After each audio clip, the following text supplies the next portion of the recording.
رات کے 10 بجے ہیں۔ السلام علیکم۔ یہ ریڈیو پاکستان ہے۔ شہریار احمد سے خبریں سنیے۔ اہم خبروں کا خلاصہ۔ وزیر اعظم نے طبی آلات کے لائسنس اور اندراج کے لیے ڈیجیٹل نظام کا افتتاح کیا ہے۔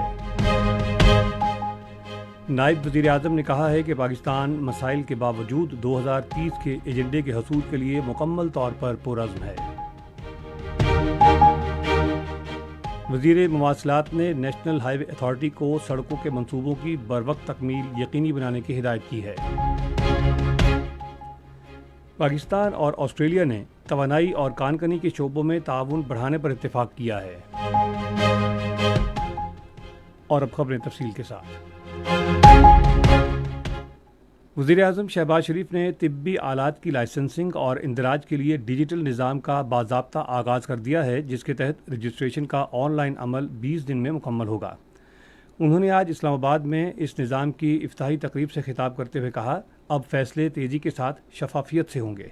انہوں نے کہا، اس سے قبل رجسٹریشن میں کئی سال لگ جاتے تھے اور اب یہ عمل انتہائی مختصر وقت میں مکمل کیا جائے گا۔ وزیر اعظم نے یقین ظاہر کیا کہ پاکستان کے طبی شعبے میں انقلاب لایا جا سکتا ہے۔ نائب وزیر اعظم اور وزیر خارجہ محمد اسحاق ڈار نے کہا ہے کہ پاکستان مسائل کے باوجود 2030 کے ایجنڈے کے حصول کے لیے مکمل طور پر پرعزم ہے۔ انہوں نے ان خیالات کا اظہار آج نیو یارک میں پائیدار ترقی کے وزارتی شعبے کے بارے میں اعلیٰ سطح کے سیاسی فورم کے مباحثے سے خطاب کرتے ہوئے کیا۔ انہوں نے کہا کہ 2030 میں صرف 5 سال باقی ہیں اور اس وقت پائیدار ترقی کے صرف 35% اہداف درست سمت میں ہیں۔ انہوں نے کہا، پاکستان کی قومی ترقیاتی حکمت عملیاں جیسے کہ اڑان پاکستان پائیدار ترقی کے اہداف سے ہم آہنگ ہیں۔ انہوں نے کہا کہ نوجوانوں کی صلاحیتوں سے فائدہ اٹھانے کے لیے ہم نے ڈیجیٹل یوتھ ہب کا آغاز کیا، جبکہ دانش اسکولوں اور نئی جامعات کے کیمپسز کے ذریعے معیاری تعلیم تک رسائی کو وسعت دی جا رہی ہے۔ انہوں نے کہا کہ حکومت نے مالیاتی استحکام کے لیے کلیدی معاشی اصلاحات متعارف کرائی ہیں اور سرمایہ کاری کے لیے ماحول کو مزید سازگار بنایا ہے۔ وزیر اطلاعات و نشریات عطاء اللہ طاہر نے کہا ہے کہ ان کی وزارت بیرون ملک پاکستان کا مثبت تشخص اجاگر کرنے اور ملکی ترقی کا بیانیہ تشکیل دینے میں اہم کردار ادا کر رہی ہے۔ انہوں نے یہ بات آج انفارمیشن سروس اکیڈمی اسلام آباد میں 41ویں خصوصی تربیتی پروگرام کی پاسنگ آؤٹ تقریب سے خطاب کرتے ہوئے کہی۔ وزیر اطلاعات نے حالیہ پاک بھارت جنگ کا حوالہ دیتے ہوئے کہا کہ پہلی جنگ اطلاعات کے محاذ پر لڑی گئی۔ انہوں نے اس عرصے کے دوران حاصل ہونے والی کامیابی میں پوری وزارت اطلاعات و نشریات کے اہم کردار کو اجاگر کیا۔ وزیر داخلہ محسن نقوی کی زیر صدارت آج اسلام آباد میں ایک اجلاس میں وفاقی تحقیقاتی ادارے کی تنظیم نو کا فیصلہ کیا گیا۔ اس موقع پر خطاب کرتے ہوئے وزیر داخلہ نے اس حوالے سے جامع منصوبہ بندی پر زور دیا۔ انہوں نے ادارے کو مزید مؤثر بنانے کے لیے قوانین اور قواعد و ضوابط میں ضروری ترامیم پر فوری کام کرنے کی ہدایت کی۔ صدر آصف علی زرداری نے سعودی شاہی بحریہ کے سربراہ وائس ایڈمرل محمد بن عبد الرحمن الغریبی کو نشان امتیاز ملٹری کا اعزاز دیا ہے۔ صدر مملکت نے آج اسلام آباد میں تقسیم اعزازات کی خصوصی تقریب میں انہیں یہ اعزاز دیا۔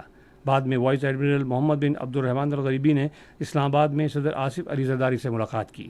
ملاقات کے دوران صدر نے وائس ایڈمرل الغریبی کو نشان امتیاز ملٹری ملنے پر مبارکباد دی اور دونوں برادر ملکوں کی بحری افواج کے درمیان تعاون کو فروغ دینے کے لیے ان کی کوششوں کا اعتراف کیا۔ وزیر مواصلات عبدالعلیم خان نے نیشنل ہائی وے اتھارٹی کے سینئر حکام کو ہدایت کی ہے کہ وہ بنیادی ڈھانچے کے منصوبوں کی بروقت تکمیل اور طویل مدتی پائیداری کو یقینی بنائیں۔ آج اسلام آباد میں ایک اعلیٰ سطحی اجلاس کی صدارت کرتے ہوئے وزیر مواصلات نے ملتان روڈ سے رنگ روڈ تک زیر التواء ترقیاتی کاموں کی فوری تکمیل پر زور دیا۔ علیم خان نے کہا کہ لاہور سیالکوٹ موٹر وے کو 4 رویا سے 6 رویا کر کے کھاریاں سے اسلام آباد کو منسلک کیا جائے گا۔